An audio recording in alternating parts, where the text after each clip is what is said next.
9ஆம் இடத்துல ராகு அமர்தல் அப்படிங்கிறது அடிக்கடி பயணங்களை மேற்கொண்டுகிட்டே இருப்பாங்க.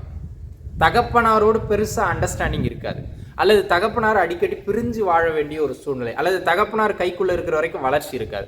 ஆகமத்தில் தகப்பனாரால் தொந்தரவு, இல்லை இவங்களால தகப்பனாருக்கு தொந்தரவு, அந்த உறவு பாதிக்கப்படுகின்ற நிலை எப்போவுமே இருக்கும். அந்த மாதிரியான ஒரு அமைப்பு உண்டு. அதனை அடுத்ததாக பார்த்தீங்கன்னாங்க, இந்த 9ஆம் இடத்துல ராகு அமர்ந்து அவருடைய தசை வருகின்ற பொழுது நம்ம ஒரு குல ஆச்சாரம், ஒரு நம்ம குடும்ப வழியான வழிபாடுகள், சடங்கு சம்பிரதாயங்கள்லாம் பின்பற்றிக்கிட்டு முடியும், அது எல்லாத்தையும் பிரேக் பண்ணிடுவாங்க.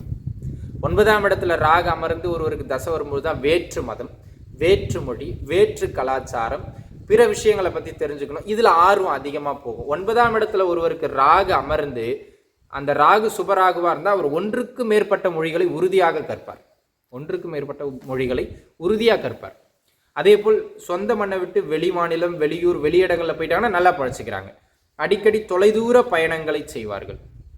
இதெல்லாம் 9ஆம் இடத்துல ராகு அமருகின்ற பொழுது நமக்கு பலன்களாக அமைகிறதுங்க.